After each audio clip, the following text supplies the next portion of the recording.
Si l'on garde donc à l'esprit ce qui s'est passé à l'époque, et qu'on entend ensuite ces propos de Merz, nous devons nous défendre. Cela signifie que nous devons d'une certaine manière à nouveau combattre la Russie. D'abord, soi-disant, seulement au niveau des services secrets ou peu importe, mais qui sait, peut-être aussi dans une guerre. C'est bien ce qui plane toujours en arrière-plan. Ainsi, l'ensemble ou une grande partie de la politique allemande envers la Russie est marquée par une asocialité historique sans précédent, à tel point qu'on ne peut qu'en rester stupéfait.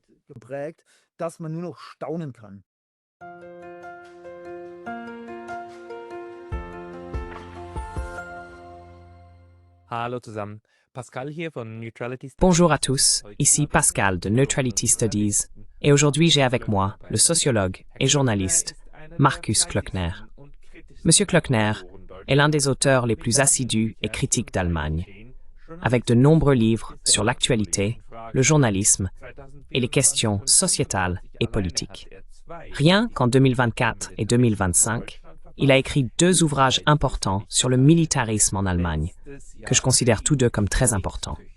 L'année dernière est paru Prêt pour la guerre, la mobilisation de l'Allemagne sur le front intérieur. Et cette année, il a rédigé, avec l'historien américain Mark Trachtenberg, l'ouvrage Chronique d'une guerre annoncée, l'Ukraine et l'échec de la diplomatie. Nous allons parler des 2 aujourd'hui. Donc, cher Monsieur Klöckner, bienvenue. Willkommen. Bonjour, je vous salue. Meine Grüße zurück und fangen wir doch gleich einfach. Mes salutations en retour. Commençons tout de suite, peut-être avec la chronique que vous venez d'écrire, et dans laquelle vous, c'est-à-dire vous et Monsieur Trachtenberg, montrez très bien ce qui s'est réellement passé.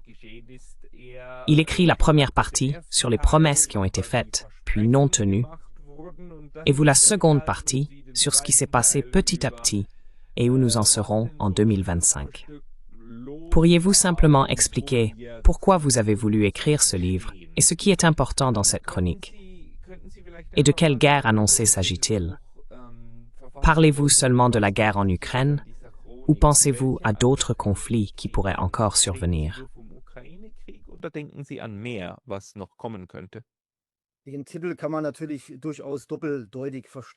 On peut bien sûr comprendre le titre de manière ambiguë. Il m'importait simplement de consigner ce qui se passe ici en ce moment. Nous assistons à un militarisme, nous assistons à un bellicisme incroyable dans la politique, mais aussi dans les médias. Et cette politique est de grande envergure, très vaste. Cela signifie qu'il s'agit d'une politique qui ne se limite pas à un conflit ou une guerre régionale, mais qui va très loin, qui est globale et qui, en fin de compte, nous concerne tous. Il était important pour moi de consigner, de documenter ce qui se passe ici.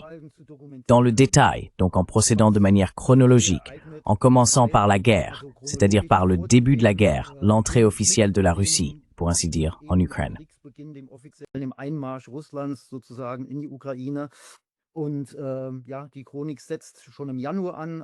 Et oui, la chronique commence déjà en janvier, donc un peu avant. Et nous voyons que dès le début, les bases ont été posées d'une manière qui anticipait le résultat que nous voyons aujourd'hui, la situation à laquelle nous sommes actuellement confrontés. Et cela est très préoccupant. Oui, au fond, cette chronique est aussi une sorte de chronique médiatique. Elle consigne et documente ce que les médias ont rapporté, ce qui a été dit, les événements, les déclarations, les prises de position. Et oui, nous constatons en y regardant de plus près que la voie vers l'escalade était tracée dès le premier instant. Et oui, c'est tout simplement extrêmement préoccupant. Wann setzen Sie in diesem Buch und Herr Trachtenberg À quel moment, dans ce livre, et selon M. Trachtenberg, situez-vous le début de cette escalade?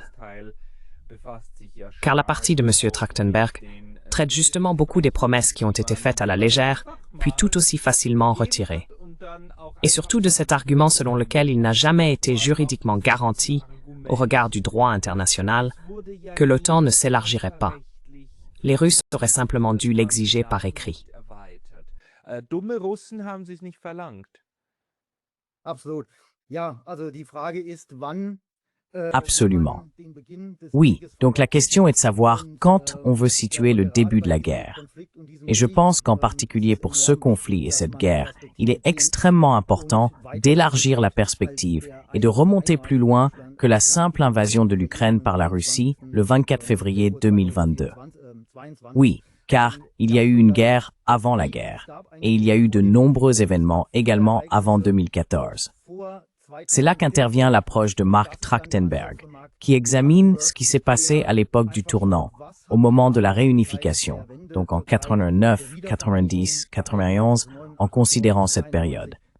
Et il s'agit surtout de savoir s'il y a eu des promesses de la part de l'Occident, des États membres de l'OTAN, principalement des États-Unis, envers la Russie concernant l'élargissement à l'est de l'OTAN, à savoir si l'OTAN allait effectivement s'étendre davantage ou non. weiter ausdehnen werden würde oder eben nicht. Und Trachtenberg nimmt sich das zur Brust. Et Trachtenberg s'empare de cette question, examine précisément ce qui s'est passé à l'époque. Et c'est très passionnant. Il a ainsi exhumé un protocole de Dietrich Genscher lors d'une rencontre à l'époque avec James Baker, alors secrétaire d'État des États-Unis. Et il devient très clair à la manière dont Genscher formule les choses, qu'il a dû y avoir en coulisses des engagements et que la compréhension générale concernant un élargissement à l'est de l'OTAN devait effectivement être telle qu'il était en fait entendu que cela n'aurait pas lieu. Du moins, c'est ce que l'on peut conclure des documents et déclarations cités.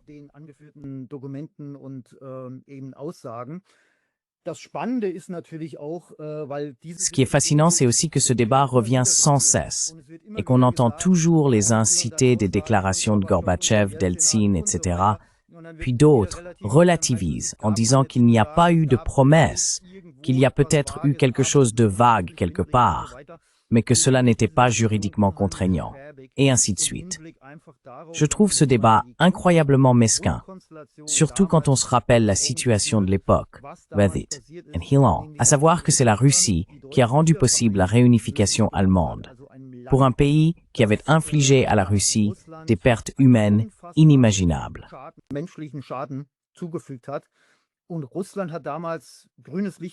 Et la Russie a alors donné son feu vert à la réunification allemande. Et même si l'on part du principe, de la prémisse, qu'il n'y a pas eu de promesse ferme, même si l'on admettait cela, il est facile de comprendre que pour la Russie, il était tout à fait logique de ne pas vouloir de pays de l'OTAN directement à sa porte, tout comme les États-Unis ne voulaient pas de la Russie au Mexique ou au Canada. Cela signifie que, rien qu'au niveau, disons, de la décence politique, et oui, d'un gentleman agreement, il faudrait ou il faut partir du principe que cet élargissement à l'est de l'OTAN n'aurait pas dû avoir lieu.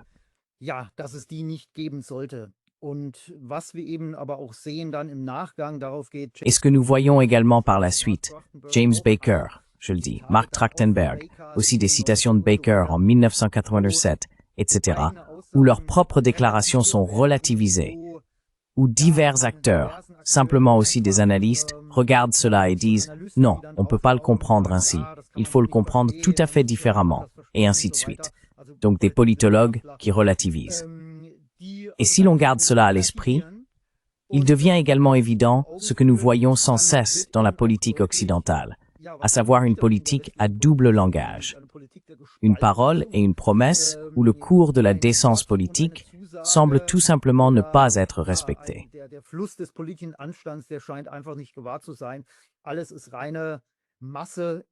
Tout n'est que matière brute entre les mains du pouvoir.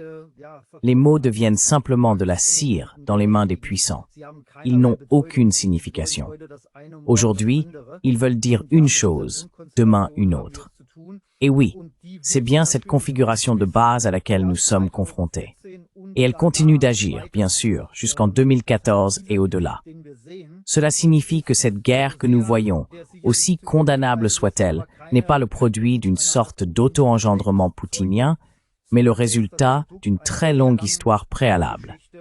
Oui, et je pense qu'on aurait pu intervenir à de nombreux moments et aussi empêcher cette guerre. Mais cela n'a pas eu lieu. Et cela en dit long. Das ist ein sehr guter Punkt, den Sie vorhin auch hier aufgebracht haben. C'est un très bon point que vous avez soulevé tout à l'heure ici, auquel je n'avais pas encore pensé de cette façon. Toute cette histoire avec la Russie a aussi, justement du point de vue allemand, quelque chose de profondément ingrat, car pour la réunification, il fallait aussi la signature de l'Union soviétique. Et on l'a eu, c'est-à-dire le traité 2+4. On avait la signature soviétique, et les soldats soviétiques devaient se retirer, et ils l'ont fait. Et c'est l'Union soviétique, Mikhail Gorbatchev, c'est la Russie qui l'a rendu possible. En ce moment, il y a partout des tweets qui circulent du genre « Les Russes arrivent, demain, ils seront à Berlin ». Mais ils étaient déjà là, ils n'auraient même pas eu besoin de partir, mais ils l'ont fait. Et aujourd'hui, dans le débat, on ne le prend même plus en compte.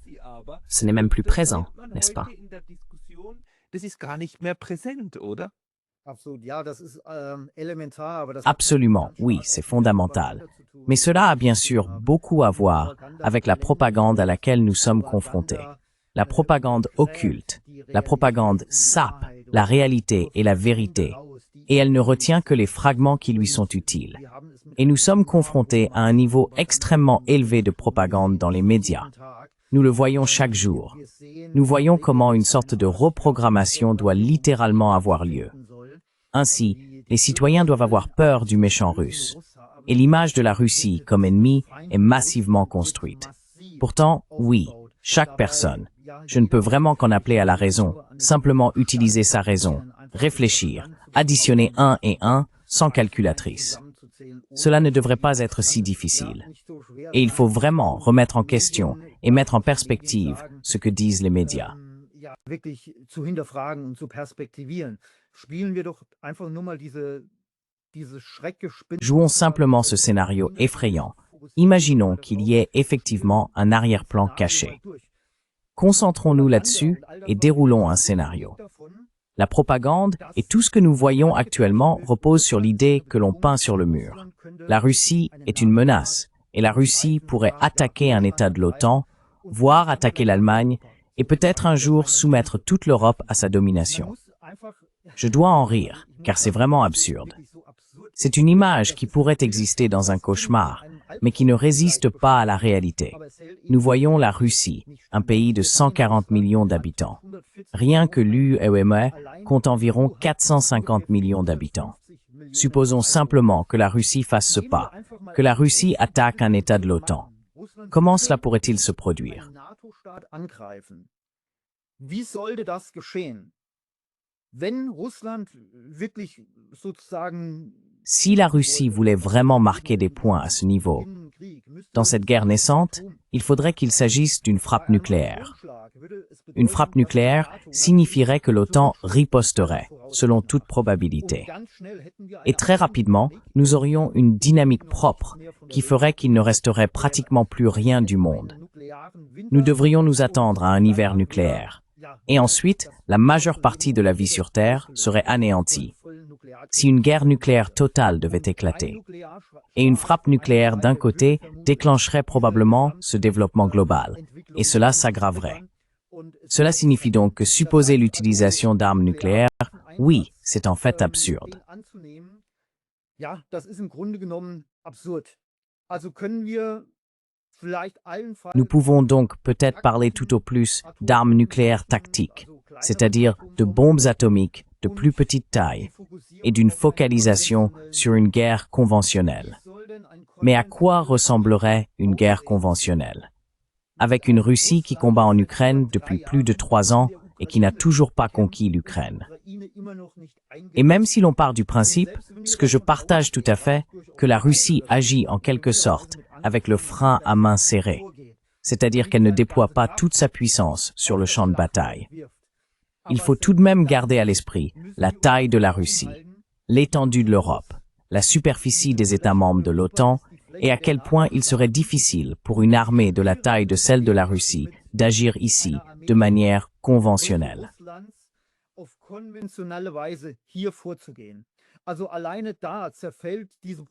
Rien qu'à ce niveau-là, cette propagande dont on nous abreuve jour après jour tombe déjà en poussière. Mais faisons maintenant une faveur à la propagande et supposons pour l'argument que ce soit vrai. La Russie, grâce à une tactique incroyablement sophistiquée, lancerait une attaque contre l'OTAN, commencerait une invasion et à un moment donné, disons X, la Russie se retrouverait même, je ne sais pas, par exemple au Portugal. Donc la Russie aurait vaincu tous les pays de l'OTAN, toute l'Europe, et serait désormais présente dans ces pays. Et ensuite, que devrait-il se passer alors?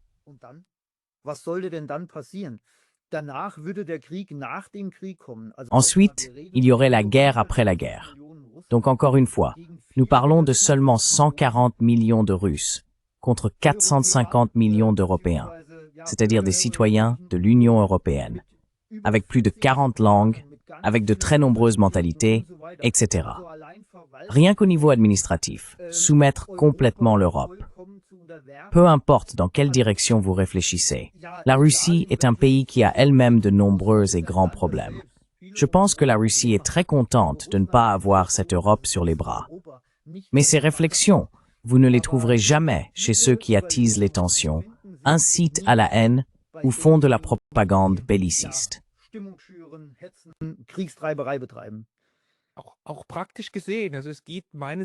D'un point de vue pratique également, à mon avis, il n'y a qu'un seul pays qui ait jamais réussi à conquérir le continent européen et à le soumettre à sa domination, et ce sont les États-Unis. Et ils ne l'ont pas fait par les armes, mais par le biais d'ONG, de propagande et d'années d'endoctrinement transatlantique. On n'est donc jamais allé aussi loin par la force militaire. Mais nous voyons actuellement les excès de cette soumission aux États-Unis et des excès étranges. Ainsi, nous nous retrouvons dans une situation où l'Allemagne, la Pologne, la France, dans une moindre mesure, mais surtout l'Allemagne et la Pologne, voudraient agir de manière encore plus dramatique. Et surtout, les petits États baltes voudraient adopter une position bien plus dure contre la Russie que le grand daddy.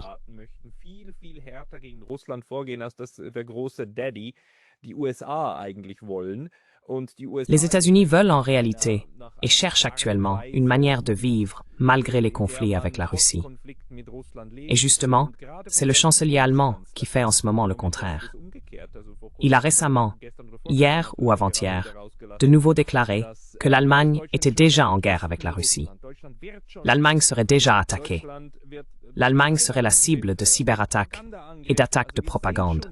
Donc, nous sommes déjà en guerre, dit-il. Cette escalade mentale et cette incitation à la guerre atteignent actuellement leur paroxysme, n'est-ce pas?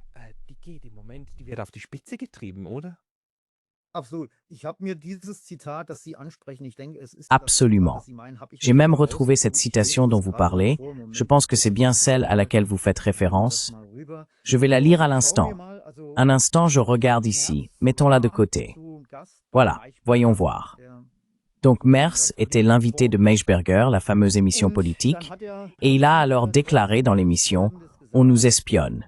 Nous subissons des actes de sabotage et de fausses informations massives. La Russie nous attaque. Nous devons nous défendre contre cela. » Eh bien, cette déclaration, oui, je veux dire, il faudrait en rire à gorge déployée si ce n'était pas aussi grave et aussi inquiétant que le chancelier de la République fédérale d'Allemagne ose réellement dire que la Russie nous attaque.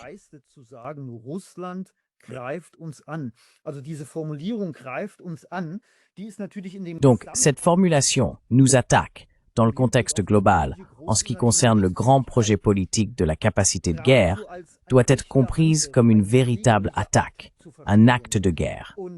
Et nous savons tous que ce n'est évidemment pas le cas. Il ajoute à tout cela, oui, cela nous attaque par des actes de sabotage. Je me demande s'il existe quoi que ce soit, ne serait-ce qu'un début de preuve recevable devant un tribunal, des preuves qui tiendraient réellement devant un tribunal objectif.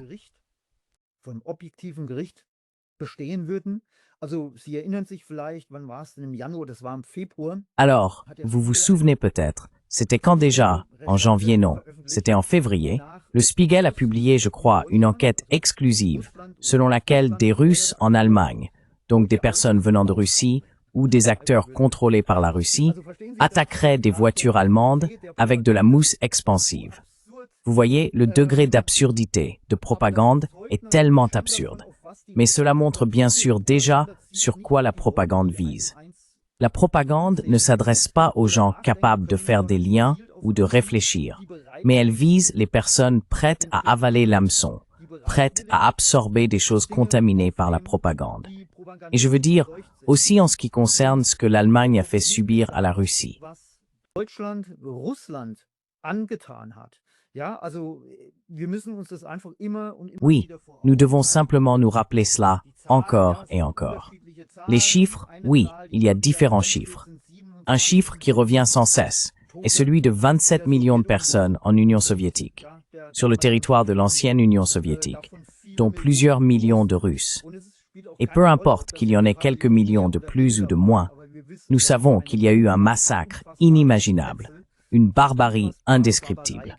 Et selon mon ressenti, et aussi selon la décence qu'un être humain possède, je dirais que l'Allemagne est fondamentalement redevable à jamais envers la Russie. Mais la Russie est suffisamment généreuse pour ne pas en tenir rigueur à l'Allemagne. So großzügig ist und Deutschland nicht anrechnet. Deutschland die Hand reicht. Putin war 2001 im Bundestag. L'Allemagne tend la main. Poutine était en 2001 au Bundestag. Il a parlé en allemand. Il a en quelque sorte tendu les deux mains pour la réconciliation. Et si l'on se rappelle ce qui s'est passé à l'époque et qu'on entend maintenant ce ton de Merz, nous devons nous défendre. Cela signifie que nous devons d'une manière ou d'une autre nous battre à nouveau contre la Russie.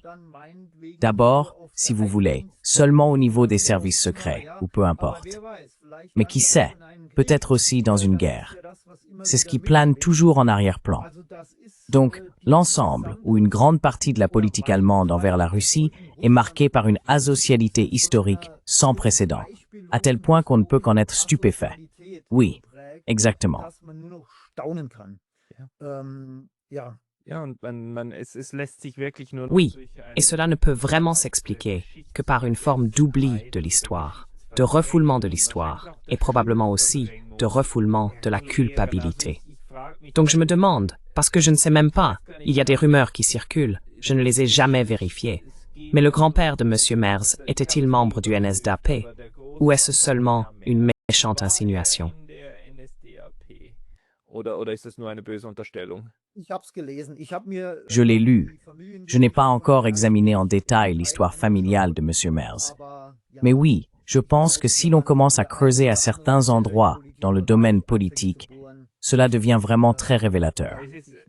Also schönes Zeichen. Es ist schwierig in Deutschland zu Il est vraiment difficile de vivre en Allemagne sans avoir quelqu'un dans sa famille qui n'ait pas été, d'une manière ou d'une autre, en contact avec ce passé. Ma grand-mère était allemande et son frère, donc mon grand-oncle, est mort dans la SS sur le front de l'Est. Ce n'est pas seulement le cas en Allemagne, cela concerne toute l'Europe. En tant que Suisse, je ne suis pas non plus, pas à l'écart de cela. da nicht weg davon. Ich frage mich allerdings aber, Je me demande cependant, en ce moment, je reçois constamment ces messages sur Twitter, donc de votre chancelier fédéral. Ils apparaissent tout le temps chez moi. Et de la CDU aussi. Ils sont également toujours là. Gieswetter apparaît sans cesse sur mon Twitter. Je n'ai abonné aucune de ces personnes. Pas une seule. Et en fait, je ne veux même pas voir cette propagande. Mais elle m'est quand même poussée. Cela ne peut signifier qu'une chose. Ces gens payent beaucoup d'argent pour que ces tweets soient artificiellement diffusés. Avez-vous des indicateurs sur ce que fait actuellement le gouvernement fédéral pour que cette propagande soit également diffusée sur les réseaux sociaux? eigentlich alles tut, damit diese Propaganda auch auf sozialen Medien herumgeht. Naja, die Bundesregierung, wie jede Regierung, hat natürlich ihre Eh bien, le gouvernement fédéral, comme tout gouvernement, dispose bien sûr de ses équipes de réseaux sociaux, de ses spin doctors, de ses influenceurs. Et la politique est évidemment bien connectée au sein des réseaux sociaux, des médias traditionnels, des médias en ligne, et ils essayent naturellement de diffuser leur agenda et leur terrible propagande auprès des citoyens. La manipulation bat son plein. Imaginez une personne, un citoyen, qui ne s'informe jamais auprès des médias alternatifs, qui ne consomme que le Tagesschau et le Spiegel. Quelle idée de la réalité doit-il avoir en tête? Et nous le savons tous, Luhmann l'a déjà dit, dans l'ensemble, tout ce que nous le savons par les médias. Großen und Ganzen alles, was wir wissen, wissen wir durch die Medien. Und dieses Diktum von Luhmann hat natürlich immer noch Et cette maxime de Luhmann a bien sûr toujours une grande valeur, car nous l'avons vu pendant la pandémie, et ce qui a été possible lors de la soi-disant pandémie du coronavirus. Pour beaucoup de gens, la réalité médiatique est la réalité réelle, mais la réalité médiatique n'est pas la réalité réelle. Il y a très souvent de grandes différences, et cette compréhension, qui à mon avis, oui, elle est en fait facile à saisir, n'est pas comprise par beaucoup, et c'est ce qui la rend si difficile. Car lorsque les gens ont intériorisé une certaine conception de la réalité, une fois qu'elle s'est solidement ancrée, il est très difficile de la remettre en question.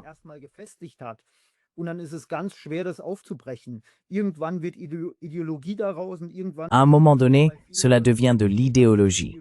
Et à un certain moment, on le voit aussi chez de nombreux militants convaincus, l'idéologie est quasiment coulée dans le béton armé. On ne peut plus la briser. Et beaucoup de gens disent « je l'ai vu dans les médias ». Mais ils n'ont pas les outils pour déconstruire de manière critique la couverture médiatique et comprendre que ce que montrent les médias n'est au mieux qu'un extrait de la réalité.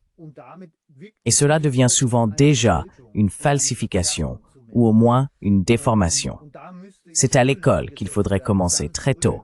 Il faudrait montrer comment déconstruire et remettre en question les images médiatiques. Mais malheureusement, cela n'arrive pas.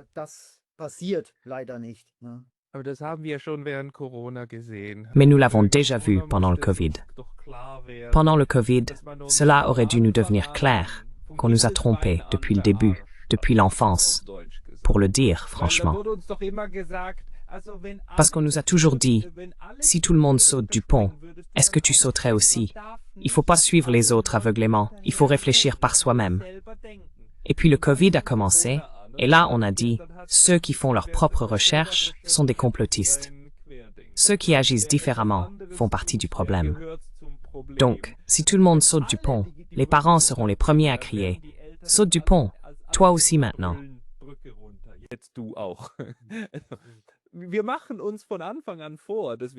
Nous nous faisons croire dès le début que nous sommes éclairés. Pourtant, nous sommes des animaux grégaires incroyables. Absolument. Dans ce contexte, j'associe en fait le Covid à une série d'endoctrinements qui nous ont déjà, pour reprendre votre mot, rendus aptes à la guerre. Car pendant le Covid, on a aussi servi toute la rhétorique guerrière, avec le travail en première ligne et la guerre contre le virus. Y voyez-vous aussi un lien de sens? Même si ce n'est pas intentionnel, donc pas une sorte d'endoctrinement venu d'en haut, mais que socialement, nous nous sommes déjà préparés à devenir aptes à la guerre.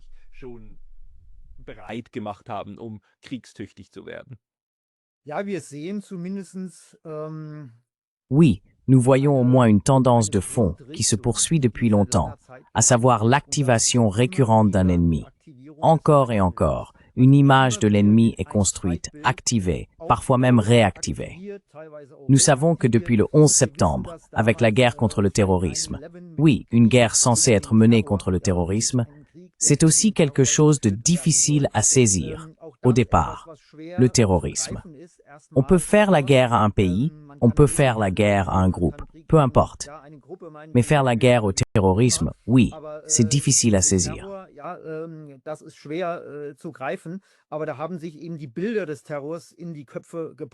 Mais les images de la terreur se sont gravées dans les esprits, avec l'effondrement des tours du World Trade Center.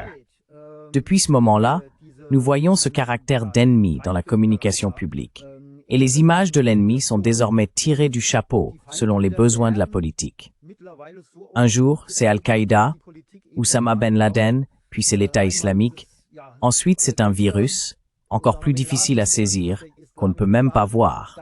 Puis soudain, c'est de nouveau la Russie. Et ainsi de suite, en avant et en arrière. Et ce mythe d'une Russie qui menacerait de nous envahir est raconté depuis plus de 70 ans, pratiquement depuis la fin de la Seconde Guerre mondiale.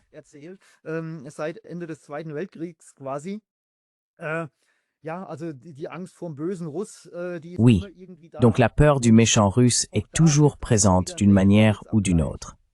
Et là aussi, il suffit de confronter cela à la réalité. Qui a attaqué qui jusqu'à présent? La Russie a-t-elle envahi l'Europe 2 fois ou était-ce l'inverse? Rien que cette vérification montre déjà d'où vient vraiment le vent. Et oui, on ne peut qu'espérer que les citoyens essayent de garder leur bon sens, qu'ils ne se laissent pas instrumentaliser par une politique profondément sale qui, si elle continue ainsi, mènera le pays et peut-être le continent à la ruine, pour la 3e fois et peut-être la dernière. Ja, Zum 3. Mal, dann vielleicht zum letzten Mal. ja, ich habe genau dieselben Oui, Befürchtungen, j'ai auch exactement Sie les mêmes in craintes. Ihren Büchern und auch Mais dans in vos Ihren livres, et aussi dans vos écrits journalistiques, vous soulignez que ce qui nous arrive ici, cette incroyable montée en puissance, y compris mentale, utilise désormais un langage que nous n'aurions jamais imaginé dans l'espace germanophone d'Europe il y a 5 ou 6 ans. Par exemple, le fait que le mot « apte à la guerre » soit redevenu socialement acceptable. Pourriez-vous expliquer cela brièvement, aussi pour les personnes qui regarderont plus tard cette interview en anglais, en français, etc. Ce mot « apte à la guerre », pourquoi était-il encore inimaginable il y a 10 ans? Wieso war das vor 10 Jahren noch unvorstellbar? Ja, weil damals, im Grunde genommen es Oui, keinen parce qu'à l'époque, Militarismus il n'y avait fondamentalement aucun militarisme dans la politique, ni dans les médias. Et l'Allemagne a toujours été considérée comme un pays qui, en raison de son histoire peu glorieuse en ce qui concerne l'armée, allait simplement faire preuve de retenue et au mieux agir de manière très discrète.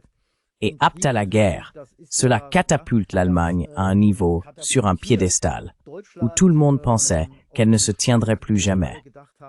Nous devons bien comprendre ce que cela signifie. Nous ne parlons plus de capacité de défense, mais d'aptitude à la guerre. Donc un pays, voire une société, pas seulement l'armée, mais la société, devrait devenir apte à la guerre. Das müssen wir kurz ausbauen, weil Nous devons développer cela brièvement, car le mot Wehrfähig est aussi un mot très allemand. Il s'agit donc de la capacité à se défendre.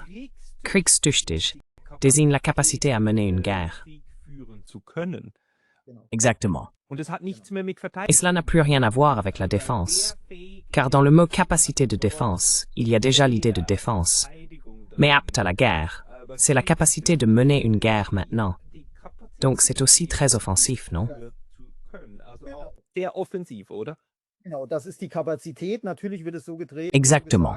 C'est cela la capacité. Bien sûr, on le tourne et on le présente ainsi. Oui, il ne s'agit que de la défense, que nous puissions faire la guerre si quelqu'un nous attaque, que nous puissions, pour ainsi dire, accepter la guerre et nous défendre. Oui, mais ce mot en lui-même est déjà imprégné d'un tel degré de perversion, de manipulation, de propagande, que chacun devrait en fait se demander « apte à la guerre ». Comment peux-tu même utiliser un tel mot? Donc, si l'on décompose cela, on a d'un côté un mot entièrement connoté négativement, à savoir guerre, et de l'autre, un mot plutôt connoté positivement, à savoir apte. Apte, ça contient aussi le mot vertu. Tüchtig, da steckt auch das Wort Tugend drin. Tugend, Glaube, Liebe, Hoffnung, Geduld, ja, whatever. Vertu, foi, amour, espoir, patience, peu importe. Être compétent dans notre société, c'est considéré comme souhaitable. Une personne compétente, travailleuse, qui s'investit, on lui tire son chapeau, on lui montre de la reconnaissance. Et maintenant, la politique combine ces deux mots et donne ainsi au mot guerre une sorte de connotation positive. Si être compétent est considéré comme un objectif à atteindre, alors pourquoi ne pas aussi aspirer à être compétent pour la guerre? Où est le problème? C'est en quelque sorte la manipulation qui se cache là-dedans. Et oui, je ne peux pas vraiment dire dans quelle mesure cette propagande a déjà pris dans l'ensemble de la société.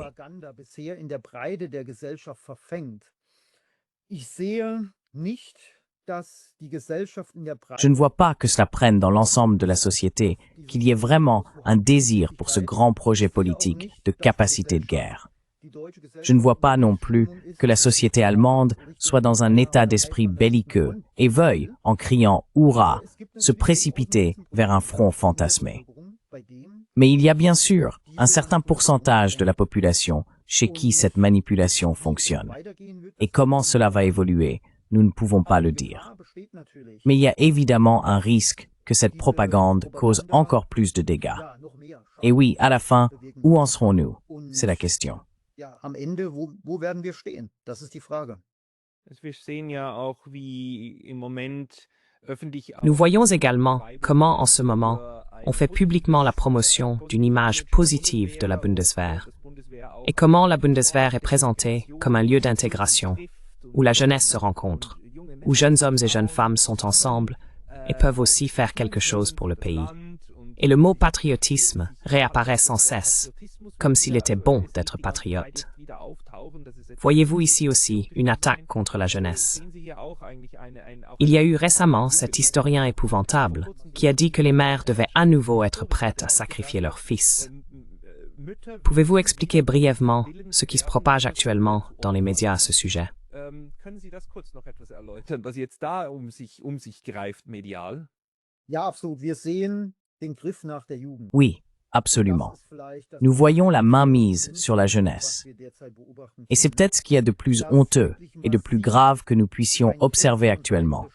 Le fait qu'il y ait véritablement une prise en main massive de la part de l'État et de ses scientifiques, de la légitimation de ses collaborateurs, notamment dans le secteur des médias, c'est tout simplement un énorme scandale. Dans mon livre Prêt pour la guerre, je m'intéresse de près à Remarque, Erich Maria Remarque, et son œuvre À l'Ouest, rien de nouveau. Et nous voyons déjà, à l'époque de la Première Guerre mondiale, comment la jeunesse était manipulée et comment même les enseignants les incitaient à se battre et à s'engager pour leur patrie. La guerre était alors présentée comme une sorte d'événement auquel on devait participer en tant que véritable homme.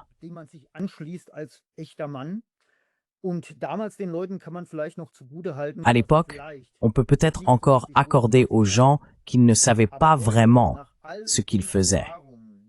Mais aujourd'hui, après toutes les expériences que nous avons faites, après toute la grande littérature, je ne peux vraiment que recommander à chacun de relire À l'Ouest, rien de nouveau, un roman brillant. Donc, après tout ce que nous savons grâce au mouvement pacifiste, à la littérature et aux films anti-guerre, et ainsi de suite, grâce aux chansons, à de nombreuses chansons, il devrait en fait aller de soi que lorsqu'un État ose s'en prendre à la jeunesse en vue du service militaire, tous les adultes qui possèdent ne serait-ce qu'une étincelle de raison et de décence se lèvent et disent « Stop, pas avec moi ». Dass sie sich hinstellen und sagen, stopp, nicht mit mir. Hier in meinem Unterricht, da hat die Bundeswehr... Ici dans mon cours, la Bundeswehr n'a rien à faire. Et si nous laissons la Bundeswehr entrer dans l'école et dans la salle de classe, alors il faut aussi que des personnes soient présentes pour pouvoir déconstruire la propagande. Et malheureusement, vraiment malheureusement, nous constatons que de nombreux enseignants transmettent cela, apparemment en lien avec la politique et en ouvrant grand les portes à la propagande massive. Et alors, nous nous retrouvons dans les siphons où des soi-disant officiers de la jeunesse interviennent dans les écoles.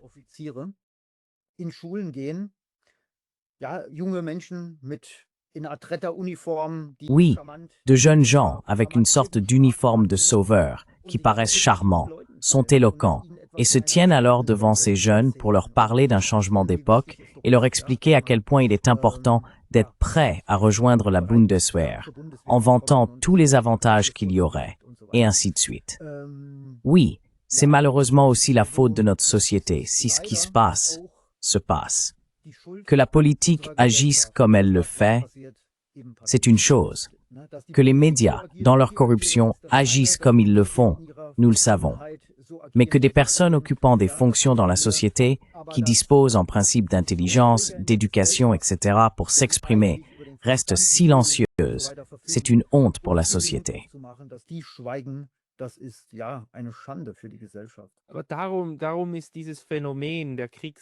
Mais c'est justement pour cela que ce phénomène de bellicisme, non, pas de bellicisme, d'euphorie guerrière. Je crois que nous n'en sommes pas encore à l'euphorie guerrière. Dès que nous y serons, ce sera vraiment la fin. Pour l'instant, nous en sommes encore à la préparation de la guerre. Mais celle-ci débouchera sur l'euphorie, car elle le doit. Sinon, on n'entre pas réellement en guerre. Mais la façon dont nous observons actuellement ce phénomène social, en Europe en général, mais peut-être encore plus en Allemagne, comme sous une loupe, c'est que des pans entiers de la société. Il y a 10 ou 15 ans, j'aurais dit que justement, les enseignants ne feraient pas cela, car ils appartiennent généralement à l'électorat de gauche, donc aux électeurs du SPD, de la gauche, etc.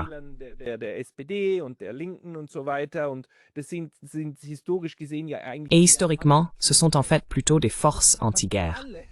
Mais on les a toutes mentalement modifiées, saisies, secouées, puis remises en place. Et maintenant, elles ont fait un virage à 180 degrés. Pas 360, comme l'a dit un jour votre ancienne ministre des Affaires étrangères, mais 180. Et maintenant, à mon avis, le spectre de gauche, y compris en Allemagne, est plutôt enclin à la guerre. Pouvez-vous expliquer comment cela s'est produit?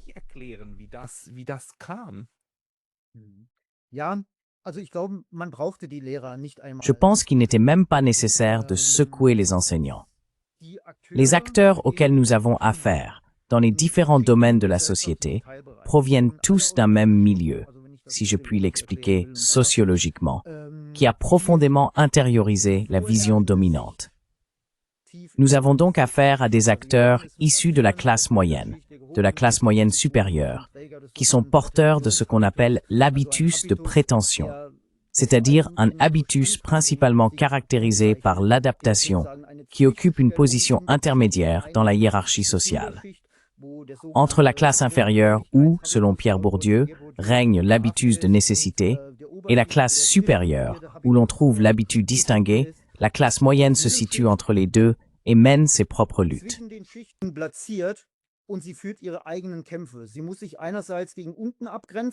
D'une part, elle doit se démarquer vers le bas, ce qui se fait très souvent par une forme de racisme ou de classisme envers les classes inférieures.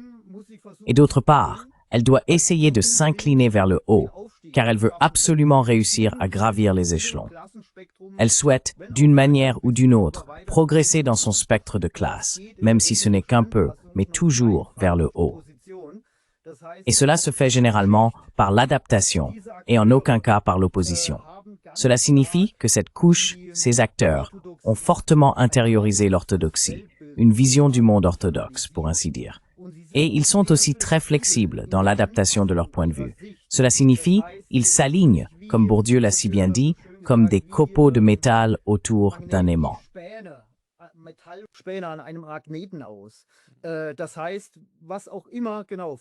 Cela signifie que, quoi qu'il soit imposé d'en haut, quelle que soit l'orthodoxie dominante du moment, ils s'y conforment. Et oui, bien sûr, lorsqu'on l'explique ainsi, il faut toujours faire attention. Cela ne veut pas dire que tous les acteurs issus de la classe moyenne ou de la classe moyenne supérieure sont ainsi. Il y a toujours de nombreuses exceptions, et ainsi de suite. Mais lorsque nous parlons de socialisation, nous parlons de tendances. Et ces tendances sont tout simplement très claires et visibles.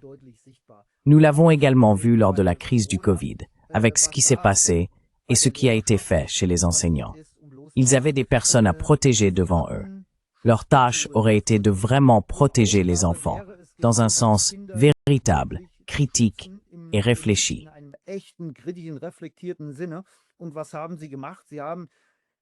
Et qu'ont-ils fait? Ils ont regardé pendant que des enfants restaient assis longtemps en classe, avec des masques, et ainsi de suite. Donc, ils ont participé aux mesures. Et là, on peut bien sûr dire, bon, tout cela s'est fait à cause de cette peur diffuse, du virus, etc. Oui, mais cette tendance à simplement s'aligner sur la politique dominante, elle est très forte. Et si la politique dominante change complètement en un an et que des avantages en découlent, alors ils suivront cette politique. Donc oui, malheureusement, nous avons affaire en général à beaucoup de créatures sans colonne vertébrale. C'est l'impression que j'ai.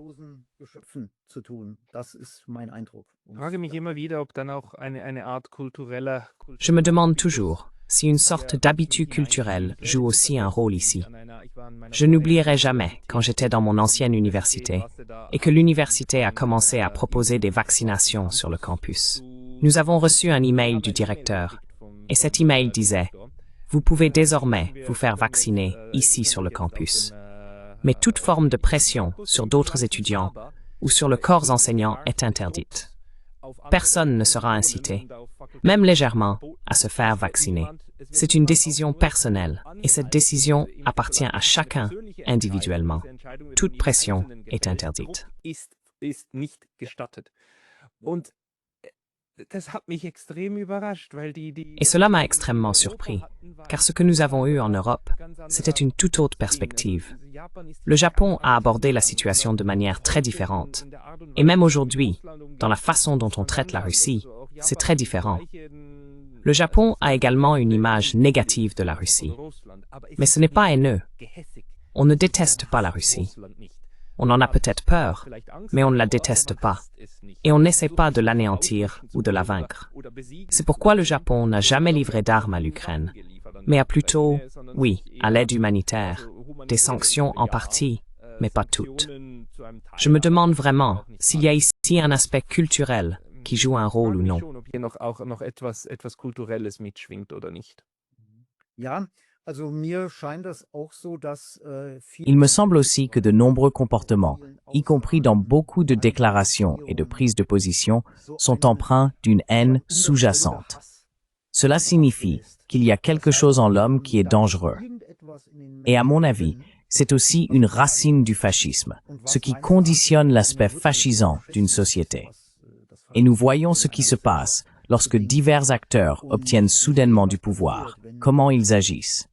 Nous voyons la vendeuse apparemment inoffensive dans le magasin, à qui, pendant la période du Covid, son patron a donné du pouvoir en lui disant « Maintenant, tu dois t'opposer aux gens qui entrent ici sans masque. » Du machst jetzt aber deinen Mund auf gegen die Leute, die hier ohne Masken reinkommen. Ja, zeig denen ruhig mal, dass es so nicht geht. Und wie sich die Leute Montre-leur bien que ça marche pas comme ça. Et comme les gens ont soudainement changé, oui, surtout au niveau les plus bas, sur les plans les plus simples, là où nous le voyons. Et c'est extrêmement dangereux. Plus c'est enraciné, et plus ces comportements sont ancrés chez des personnes occupant des postes élevés, plus tout cela devient dangereux. Et oui, même quand j'entends une déclaration comme celle de Kiesewetter, nous devons porter la guerre en Russie. Oui, il l'a vraiment dit. Oui, il y a aussi une violence propre qui se cache derrière cela. C'est ainsi que je le comprends. Et oui, c'est extrêmement dangereux. Et malheureusement, nous n'en avons pas encore vraiment parlé jusqu'à présent, mais je pense que c'est aussi très important que les forces démocratiques et la démocratie sont extrêmement faibles. Cela signifie qu'il devrait en fait y avoir, de la part de la base, c'est-à-dire de ce qui constitue chaque État, à savoir sa population, ses citoyens, des protestations. Il devrait y avoir des citoyens dans la rue qui exercent leur droit de manifester, au sens le plus noble de la loi fondamentale.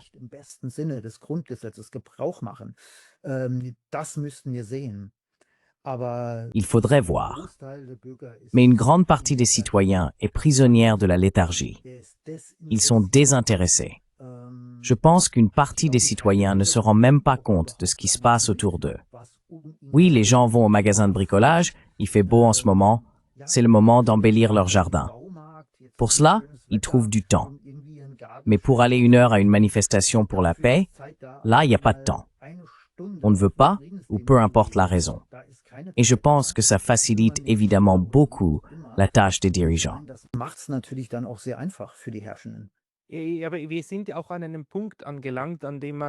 Mais nous sommes aussi arrivés à un point où il faut dire qu'il est difficile d'avoir encore une notion de normalité.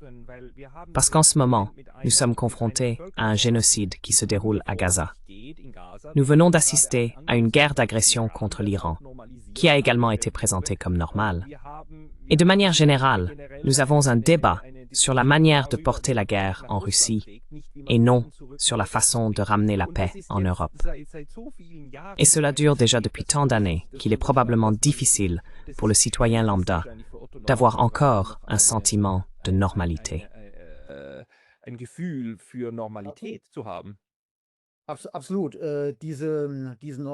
Absolument. La normalité a été littéralement pervertie dans la formulation de la nouvelle normalité. Pendant la période du Covid, on nous disait que nous allions désormais, probablement pour toujours, vivre sous une nouvelle normalité, un nouveau normal, donc un normal complètement perverti, qui n'avait plus rien à voir avec l'humanité. Cela nous a été présenté comme normal. Et là aussi, la protestation a été très réservée, pour le dire prudemment. Et maintenant, nous avons de nouveau cela. Et je veux dire, vous, moi, beaucoup d'autres, nous faisons notre travail, nous observons, nous sommes des chroniqueurs, des analystes, nous commentons, nous essayons, en toute conscience et avec nos moyens, de dire ce qui est, et nous essayons d'attirer l'attention là-dessus.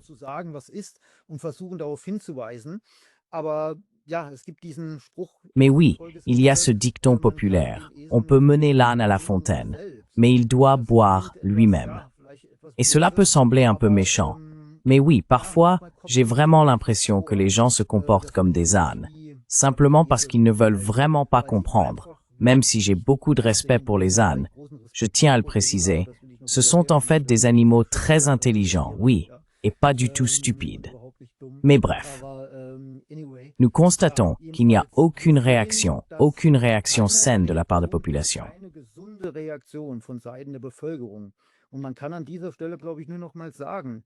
Et je pense qu'à ce stade, il ne reste plus qu'à redire ceci. Chacun devrait bien prendre conscience de ce que signifie cette évolution. À savoir que finalement, cela peut toucher chacun d'entre nous. Nous voyons en Ukraine ce que cela veut dire lorsqu'un pays est en état de guerre, lorsque des citoyens sont recrutés de force dans la rue, sous la contrainte, parfois sous une violence massive, traînés de force dans des voitures. Nous assistons en fait à une véritable chasse à l'homme. Et la soi-disant Europe démocratique regarde sans rien faire. Et il est très facile d'imaginer ce qui se passerait dans d'autres pays en temps de guerre.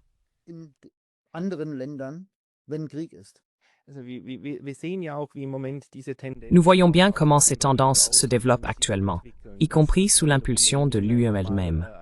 En Roumanie, par exemple, une figure politique importante a tout simplement été éliminée, c'est-à-dire exclue des élections, afin d'empêcher la Roumanie de prendre une autre direction.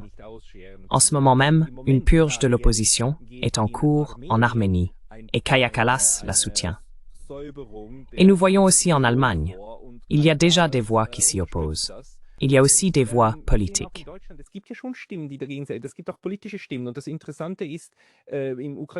Et ce qui est intéressant, c'est que dans la guerre en Ukraine, comme en Iran, les voix politiques qui étaient contre le fait de soutenir cela, respectivement de l'alimenter ou de l'encourager avec des armes, ce sont la droite, donc l'AfD, et l'extrême gauche, l'Alliance Sarah-Wagenknecht.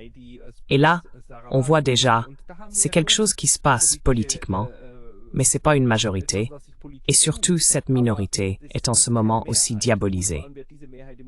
Et actuellement, il y a des forces en Allemagne qui travaillent à simplement interdire l'AfD. Pouvez-vous expliquer cela brièvement? Können Sie das noch kurz etwas erläutern?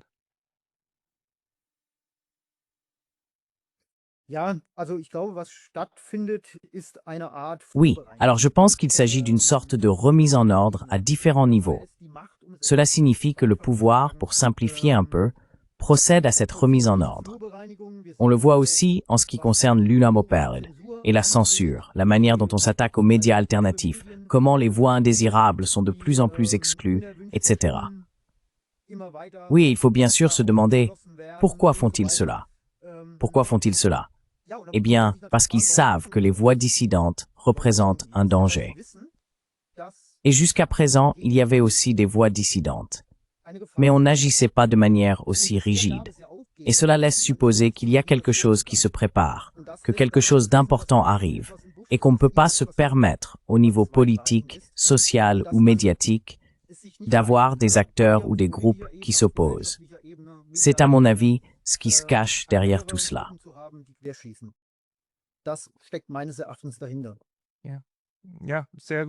Oui, c'est tout à fait possible.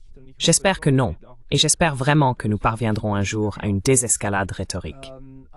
Mais nous arrivons à la fin de notre heure. Monsieur Klöckner, les personnes qui aimeraient vous suivre, où devraient-elles aller? Sur Twitter, sur Substack, où publiez-vous? Zu Substack, wo publizieren Sie? Genau, gerne auf Exactement. meinem Volontiers sur mon compte Twitter und et sehr très bald bientôt aussi auf sur un einer site internet que j'ai commencé à mettre en place et qui sera bientôt en ligne. und bald an den Start gehen wird. Okay, ich werde das auf jeden Fall verlinken. D'accord, je vais absolument mettre le lien. Je mettrai aussi le lien vers vos livres. Et puis s'il vous plaît, suivez Monsieur Klockner sur Twitter. Ses contributions sont fantastiques. Ses livres sont très bien écrits. Je peux les recommander chaudement. Monsieur Markus Klockner, merci beaucoup pour votre temps aujourd'hui. Markus Klöckner, vielen Dank für Ihre Zeit heute. Merci à vous aussi. Tous mes vœux.